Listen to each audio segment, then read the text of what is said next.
Spirit. We are part of God. We have a relationship of God, and that is the real relationship. Our relationship with matter is not actually real. Therefore it is called Maya. Why is it not real? What does that mean? Some people get a little spooked when they hear that. Are you saying that what we're experiencing right now is not actually happening? In a way it's happening. But you see, the problem again is our identifying with it.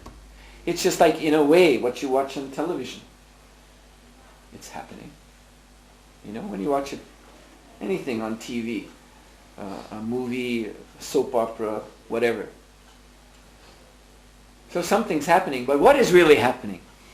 What is really... You've got this box here. This is what's really happening. You've got this plastic box here. Inside, there's what's called a cathode ray tube, and it's shooting out electrons, which are, I mentioned photons, so electrons is something like a photon, little tiny particle. And here you have a light sensitive screen. So these electrons, electron gun is hitting this light sensitive screen and causing a phosphorescent effect. So little blips of colored light are instantly appearing and disappearing on this screen. And then you've got some speakers. So, you know, there's some speakers making sound. That's what's really happening. You see. But we sit in front of this, in America we call it the idiot box. We sit in front of it and we put the whole thing together in our mind, you see. We put the whole thing together. It's not just a photosensitive screen blipping on and off, but it becomes action. There's I don't know. When I was in the Delhi airport a couple of weeks ago before coming here to the Netherlands, I had to sit there and they had TVs. So TVs playing this Arnold Schwarzenegger movie. So there's Arnold Schwarzenegger. He was playing a Russian cop, some movie where he plays a Russian policeman who comes to America. That much I could pick up. I was, forced to watch this because wherever you sit, they have one of these monitors in front of you. So you're seeing Arnold Schwarzenegger, you see, and he's the action hero in the movie, and he's shooting the bad guys, and the bad guys are shooting at him, and so many things are happening. This is what we see. This is Maya. This is illusion. This is not what's really happening. But we put it all together in our mind, and it becomes and moreover, our minds enter into this illusion, and we identify. We get entertained by it. We identify with good old Arnie. He's the hero. We're rooting for Arnie. Go, Arnie, go, go. Yeah, beat that guy. Beat that rascal. Look out, Arnie! Someone's coming behind to hit you. Oh. And sometimes we don't want to see, and we get all excited. We get all, when there's a love scene, and we get all sentimental. Oh, isn't it nice? And when there's danger, we get afraid, and all our emotions come out.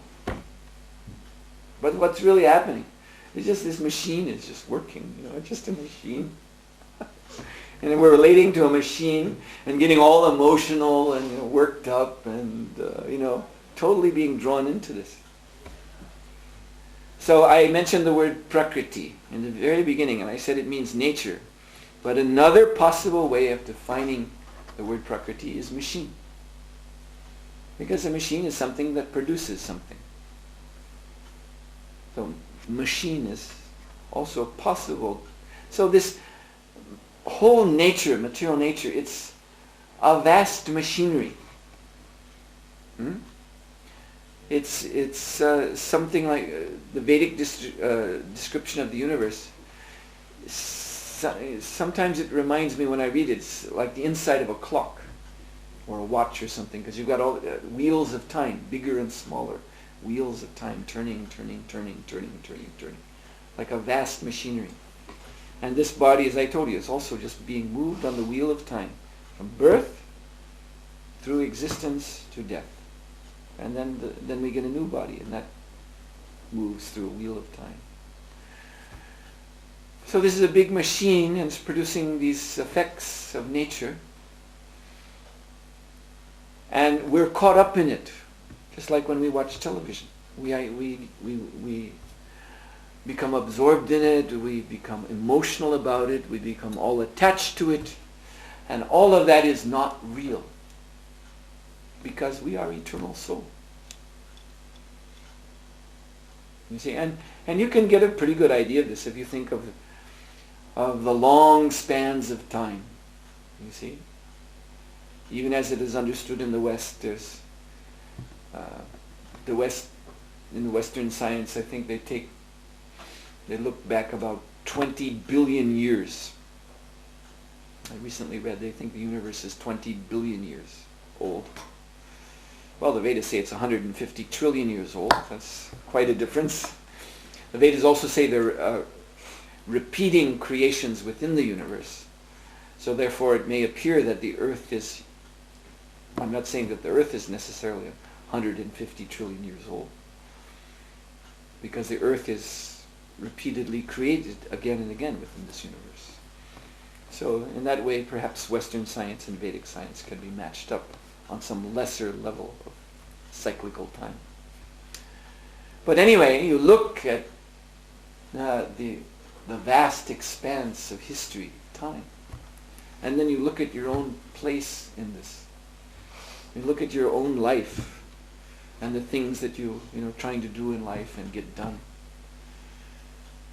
And you think about all the generations of people before me who are trying to do more or less the same things. And you think about how at one time in history, this land was here, but it was not called Holland or the Netherlands. There was no idea of Holland or the Netherlands at all. There were people living here then, but they didn't have, they didn't have a flag to salute, or they had no conception of a nation. And how much longer in the future will this continue to exist? Because everything changes. So then when you start thinking in that way, then we may get a little insight into how insignificant our life is. You see? But insignificant. Now that doesn't mean it's not important, that doesn't mean we're worthless. But just insignificant. In the sense of this life is very, very brief. So there are bigger issues, bigger questions that we should be dealing with as human beings. Than where am I going to, go for my summer vacation or something like that, or these kind of day-to-day questions. What am I going to have for dinner tonight? If we keep our questing, because the human being is a questing being. This is coming back to the point that human being has more independence. Yes, human being is a questioning being. He asks questions. He wants to know what is behind things. He wants to get answers. A human being is actually, you study human beings, they're not so happy in life as the other creatures seem to be, the animals. Because the animals aren't asking, the dog isn't asking questions. The dog isn't going to the psychiatrist, I've got real problems. All the other dogs, they like bones, but I don't like bones at all. Something's wrong with me. Dogs don't need they don't get neurotic. They're just dogs. They're just going with nature, going with the flow of nature. And I should say that all these souls are on the move, life after life. So the soul in that dog's body will also come to this human form of life at some point. So the human being, you see, when we reach this stage, then yes, so many questions come up. What is life really meant for? Who am I? What am I doing here? What does all this mean? These are the sort of questions that are worthy of the human brain, human mind. And so this is what the Vedas, the word Veda, which is understood to mean a body of scriptures from India, but simply the word Veda means knowledge. So the Vedas are giving knowledge by which especially these big questions may be answered. And the answer is that we are soul, we are different from this world of matter. And therefore we as human beings, because we have a little insight into that, we have a little more insight into ourselves as being something different from nature. Therefore we don't adjust so well to this world. Therefore in the human world, people have problems. They have problems with life. And human society seems to sometimes be so disturbed and so pointless, and we're asking questions. What are we doing here? What are we really supposed to be doing here? Fighting wars and all these crazy things going on. Isn't there something, better that we're meant to achieve? And the answer is yes. And the answer is self-realization and God-realization. Because the two go together. Because as our self is part of God. And when we can realize our true self, then we will realize what we're looking for. You look at progress today, what they call progress in Western civilization. They're studying, science is studying, researching how to solve the problem of death, and how to increase our knowledge, and how to make human life more happy. Basically, these are the three things. You see, how to make life longer and longer, and finally, hopefully, we hope one day scientists will come out with this test tube. I have the formula to stop death completely. And everyone will go, wow, great. That day is never going to come, by the way. But because material nature, it is always changing. It must go through the phase of destruction. So the body can't live forever, but the soul is already living forever.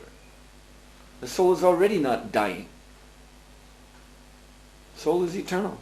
And knowledge is already there. We don't have to create knowledge, by looking through telescopes and microscopes. And what is this knowledge that we get from science anyway? You see?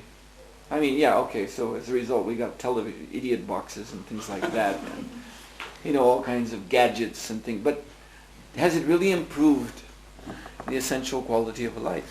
In other words, is our life really that much different from the animals? Eating, sleeping, mating, defending. Basically. When one is in embodied consciousness, it's the same old thing. And then finally, happiness. Everyone's looking to be happy. They're looking to be happy in love affairs. They're looking to be happy in sports or, reading or being with their friends or getting drunk or taking drugs or whatever. I've just mentioned different activities and different modes of nature. Some are looking for happiness in religion and things like that, in philosophy, in the life of the mind. That's in the mode of goodness. But we are soul, we are spirit. And spirit, when it becomes conscious of its own existence, is ever joyful. So what has happened to us? What is our present condition? It's like, yes, we are spirit, but we're asleep. It's just like you're always you. But you do go to sleep at night. And when you're asleep, when you're in your bed asleep, then you're not that you anymore. You see? In fact, you may have a dream you're totally somebody else. or even something else. You may even have a dream of being a bird or something flying around. Sometimes people have dreams like that. I dream I was a bird in the tree. You see. So like that, we are soul, but the soul, we are spiritually asleep. And now we're subject to this dream, this illusion, identifying with this material world. So what we must do is wake up from that sleep. And this comes back, I told you I was going to talk more about the Hare Krishna mantra, which we were chanting in the beginning. So mantra, this is a Sanskrit word, man, it is in two parts, mantra. Man means manas, or mind, consciousness, and trayate, to free. So mantra is not just any sound, but a spiritual sound that frees the mind from illusion. You see, as we chant the Hare Krishna Mahamantra, then we become more aware of our spiritual identity. We become more and more aware of our difference from this material machinery all around us, and I'm including the body. The body is also a kind of machine around the soul. We become more aware that we are different from this. We are actually above this. This is all temporary, ever-changing, but we are eternal. And as we continue to chant, we realize that, as I was saying, our real relationship is with Krishna, with God. You know, like it said, oil and water never mixes. So similarly, matter and spirit, it can't really mix. You can't really have a relationship with anything material. Just like relationship with a television set. It's not real. I mean, you may think you're relating to someone. You see someone there talking, and you may think, oh, he's talking to me. But that's just, again, just a bunch of phosphorus blips on a glass screen. That's all that's really happening. So you can't really have a relationship with material because you're eternal. And everything here is going to pass away. Oh, we may have a temporary relationship, but it's not going to last. And that makes us unhappy. We don't like death. We don't like to lose our near and dear ones. Why? That's a good question.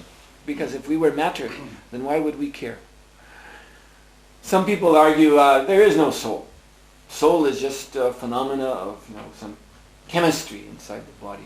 Consciousness arises from chemical interaction. So if that's true, then why is death a problem for us? Because chemicals come together and they separate. They don't complain.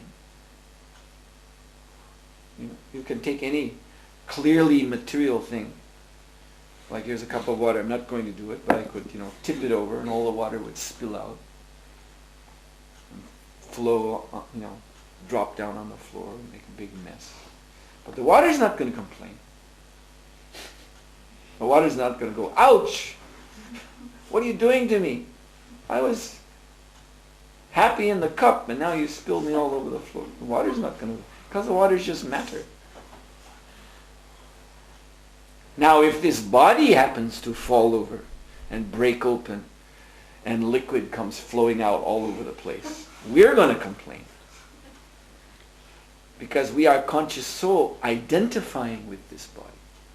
We think I am the body, and when the body breaks and starts to die, then we complain, and that's very painful for us. But it's just like people identify with their cars too, which is another kind of vehicular machinery. We're riding around in a body, you can ride around in a car too. And when we drive on the highway, when we were coming here, we see all these nice fancy cars, big Mercedes, Alfa Romeo cars, all these nice expensive cars, and people sitting behind the wheel are very happy with themselves driving this car. But if they get into an accident, smash, and the car is damaged, then they're really unhappy and they jump out of the car, they yell at the other guy, "You hit me!" Actually, he didn't hit you, he hit the car. But you're identifying with the car so much, you say, you hit me. You see? On the same way, we identify with the body too. So actually, our real relationship is with God, with Krishna. And as we chant this mantra and wake up to that reality, that real relationship, and then our consciousness is promoted. I was telling you about God has other leelas, other pastimes, which are transcendental, spiritual, which are eternal, full of knowledge, full of bliss. There's no passage of time. There's no birth, death, disease, and old age.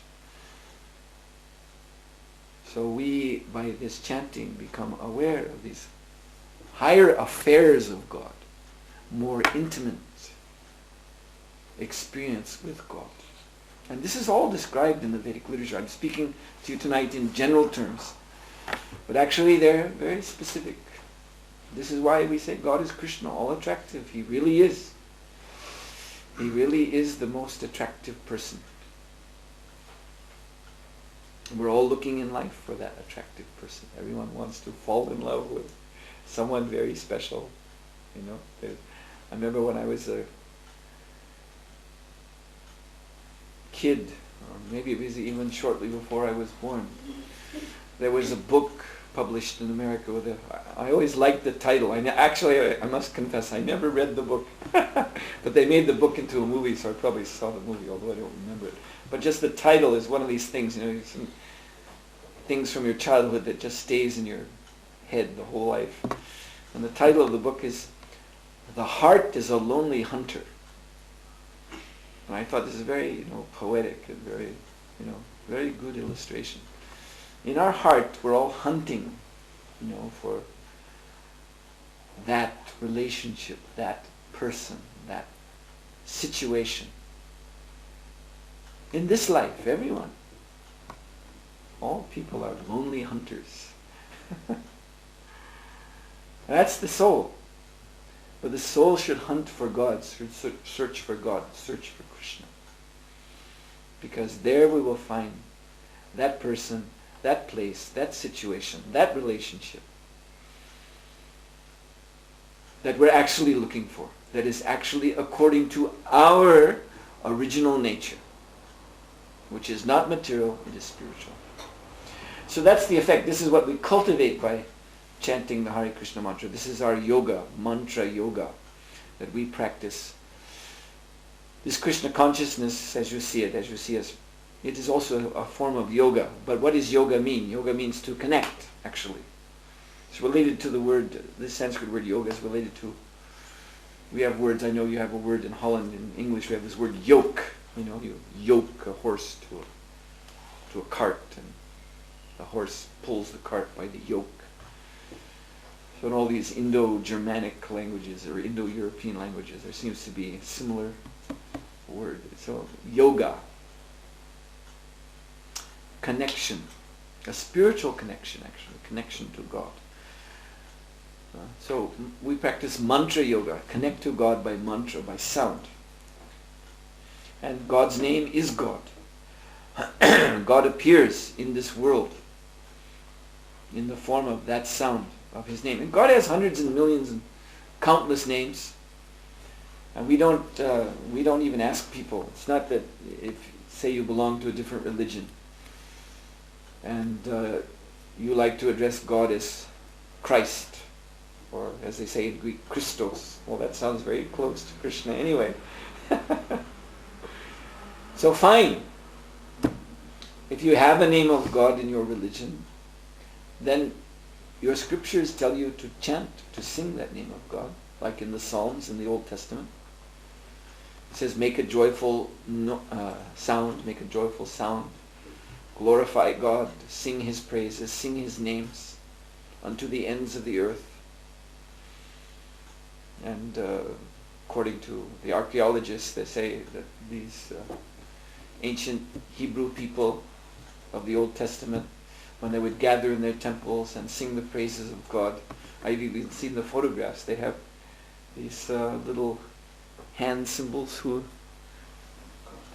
had the cartels. I've seen pictures, See, these are from India. They're called kartals.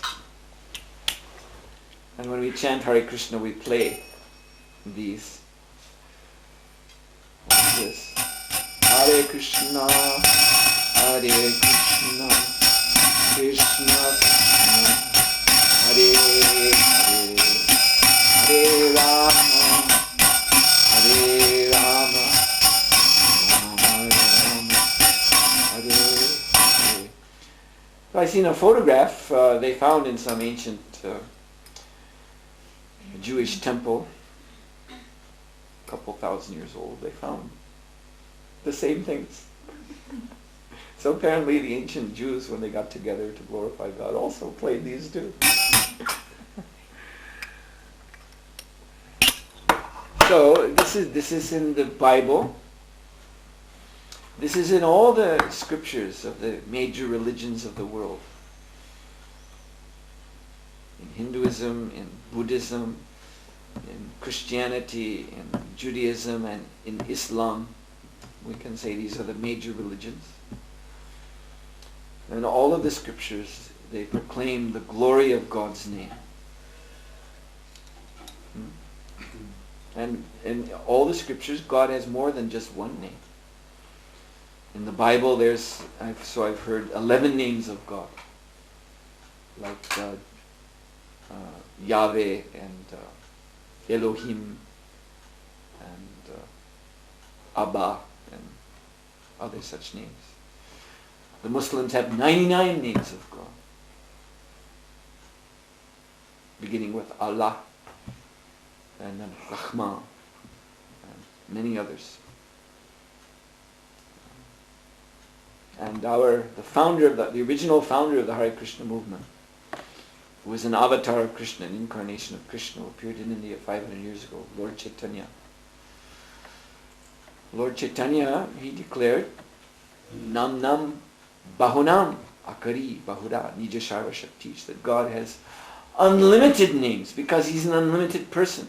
And every one of these names is indicating one of his personal sides of his nature, one of his faces or features.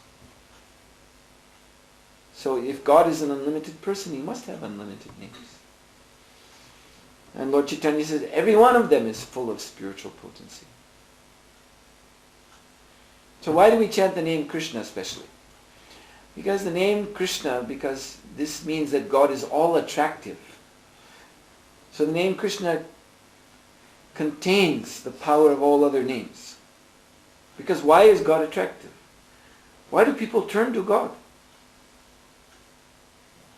Well, because he's all powerful or all merciful or all just, almighty. These are different ways of addressing God. But ultimately, it means because of these qualities, God is attractive to people. And therefore there are these religions. So Krishna is an essential name. The name Krishna means all the qualities by which we may become attracted to that person. And Krishna is most sweet. Krishna is most sweet, and the name is also so sweet. And the more one chants it, the more... This is why in India they have been chanting.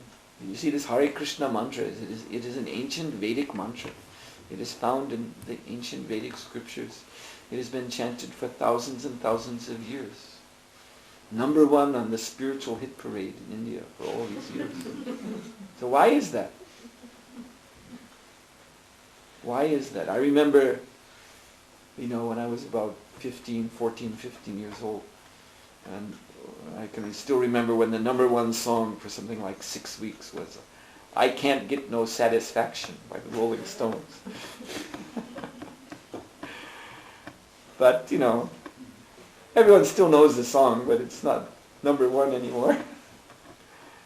Everyone knows the song, everyone's heard it, and people want to hear something new, something fresh.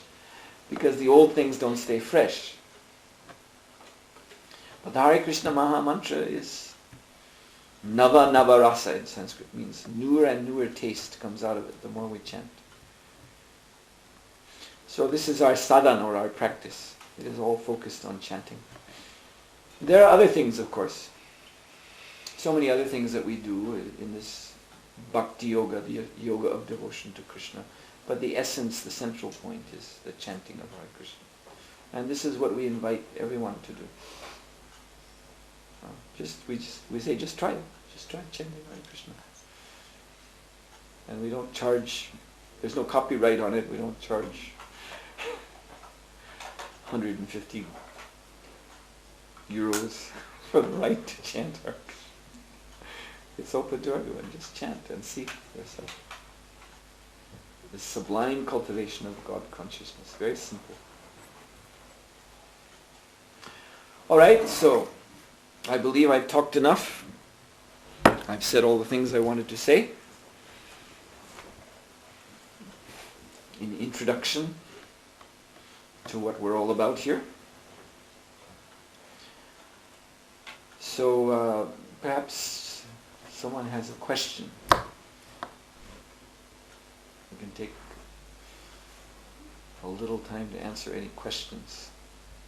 If something I said was not clear or has provoked a doubt, or you just have a general question. Yes? We were talking about being attached to material things and to God things. And being attached to another person.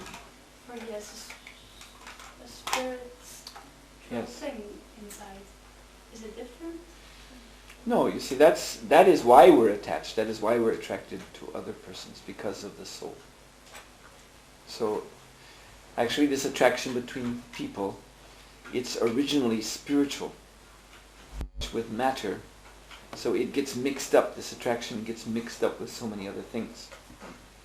But the original attraction is spiritual.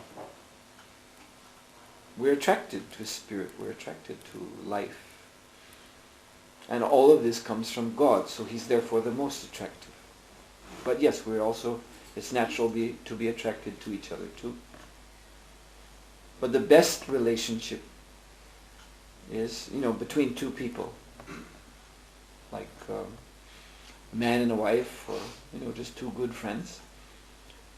The best relationship is through the one who is between them. And that is God. You see, we're able to have a relationship only by His grace. See, the power of our eyes to see one another, the power of our speech to talk with one another, hear one another, communicate, understand, remember one another. All that comes from God. That's His grace. Without Him, we could have no relationship. These are simple everyday abilities, but they all depend on His grace.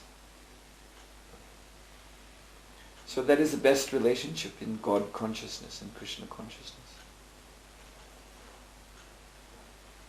Then those two souls, they can relate eternally. Their relationship will continue even after death, because they're relating spiritually. You see, this is what I mean. The attraction is originally spiritual, but we get caught up in other things, in material things. We get caught up in the bodily conception. And then when we get too much caught up in the bodily conception, then, death actually separates us. Because we're thinking the other person is the body. And when death comes, then we think relationship is over, gone. But if we become God conscious and soul conscious, then that relationship will go on.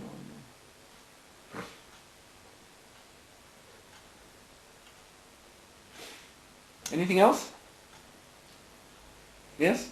I think my question is a little bit related to the previous question, but I got the impression from your speech that, I don't know whether I'm correct in that, but that the whole idea is more or less about self-actualization, and to my opinion that's quite an individual approach. And I was wondering, how do you consider responsibility to other people? Is it because that's more social approach. I'm wondering how that fits in your ideas. Well, there's no contradiction because we see other people as also being souls, so our responsibility to them is spiritual. You know, as far as, there's this conception that religion should help people. And then there's the further conception that the way to help people is to help them in their material affairs. You know, you help people who are poor by giving them food and clothing. So then you get this idea that there are people who are in good shape because they're not poor, they have clothes on their back, they have food in their refrigerator, they have a nice house, so they're okay.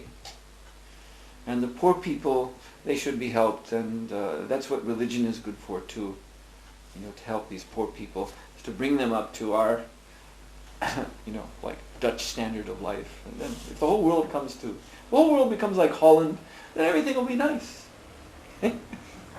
It's a total misconception from our point of view. This is a total wrong idea. This whole idea of, some people are in good shape and other people are not is totally wrong, because nobody is in good shape in this world. Because nobody knows who they are. Everyone, unless you know your true identity as spirit soul, if you're identifying this, you may be, in a seemingly comfortable situation in a nice Western, European country or United States, place like that, and thinking, yeah, I'm okay. Everything's fine with me. It's just those, poor people in Africa or wherever. We've got to help them. But actually, the poor people in Africa, they're going through old age, disease, and death and rebirth. And the rich people in America are going through old age, disease, death, and rebirth too. None of them have a solution to death.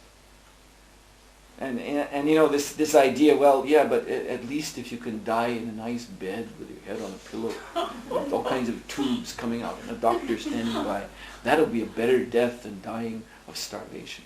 This is absurd. I'm sorry, this is just the height of absurdity to make an argument like that. Death is death. You die because the situation of the body has become intolerable and the soul cannot stay. So it's the same pain for everyone in the end. Doesn't matter how many dollars you got in your pocket or if your pockets are empty. Death is death, the same. And so, rich countries, poor countries, these people, those people, they don't have an answer to this problem. So this is what we feel religion or spirituality, it is really meant to address this problem.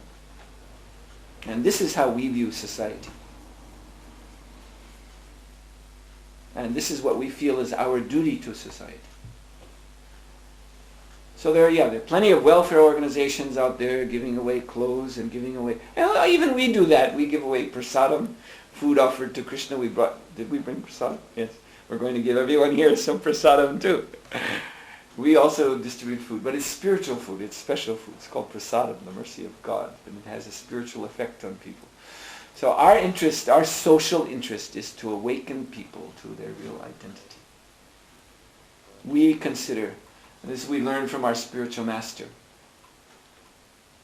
He said, the Hare Krishna movement is not here to build more hospitals, because there's already so many hospitals,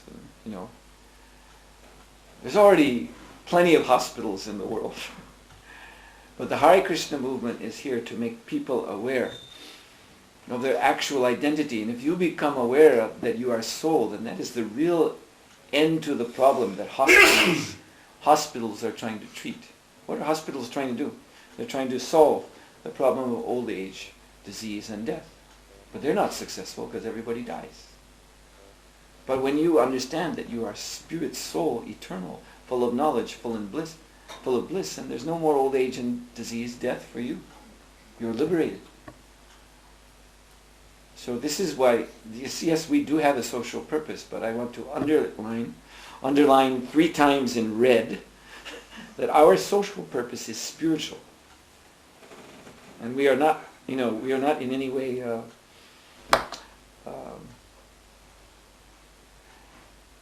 not waffling about that.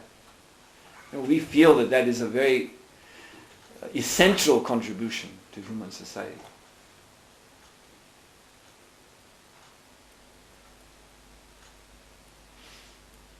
And that's what we do. That's why I'm here tonight. I personally travel all over the world. I go to many countries just to speak on these topics, just try to make people aware. Our members distribute books. We sell many books. We do so many things for the public to make them aware of this knowledge.